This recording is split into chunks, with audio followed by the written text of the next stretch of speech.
nomine Patris et Filii et Spiritus Sancti. Amen. Magandang umaga sa ating lahat, saan man panig ng buong mundo. Mga nakikinig at nanonood ngayon, atin naman pakinggan ang mabuting balita ng Panginoon ayon kay San Lucas.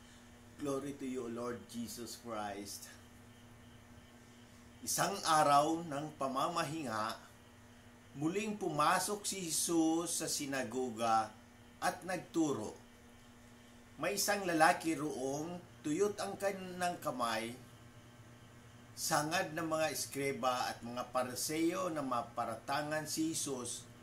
Nagbantay sila upang tingnan kung siya'y magpapagaling sa araw ng pamamahinga. Subalit, batid ni Jesus ang kanilang mga iniisip. Kaya't sinabi niya sa lalaking tuyot ang kamay, "Halika rito sa unahan." Lumapit naman ang lalaki at tumayo roon.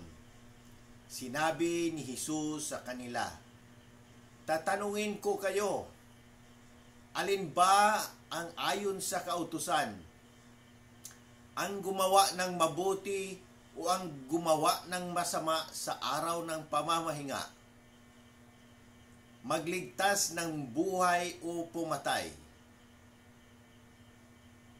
Tiningnan ni Jesus ang nasa palibot niya at sinabi sa lalaki, "Iunat mo ang inyong kamay."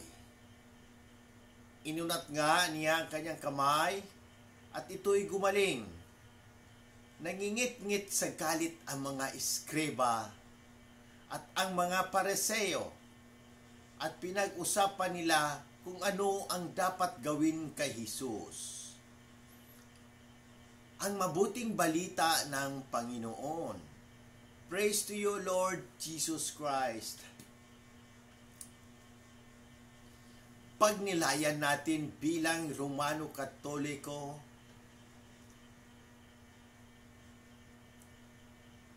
sa unang pagbasa sa Korinto at paggunita kay San Pedro Claver Pari. Sa Ebanghilyong ito, muling ipinakita ni Jesus ang kanyang pagnanais na iligtas at magbigay ng kagalingan sa kabila ng mga legalistikong hadlang na itinakda ng mga eskreba at Pariseo. Ang isang tao na may tuyot na kamay ay humaharap kay Jesus sa sinagoga sa araw ng pamamahinga. Alam ni Jesus ang mga iniisip ng mga eskreba at Pariseo na nagbabantay upang makita kung siya'y magpapagaling. Kaya tinanong niya sila, alin ba ang ayon sa kautusan, ang gumawa ng mabuti o ang gumawa ng masama sa araw ng pamamahinga? Magligtas ng buhay o pumatay? Sa katanungan ito, hindi lamang iniharap ni Jesus ang batas ng Diyos bilang isang batas ng pag-ibig at pagkalinga, kundi itinuturo rin niya na ang tunay na diwa ng kautusan ay ang paggawa ng mabuti at pagligtas ng buhay. Kahit pa ito'y laban sa mga tradisyon o regulasyon. Ang pagkagaling ng lalaki ay isang patunay ng walang hanggang habag at kapangyarihan ng Diyos sa pamamagitan ni Jesus.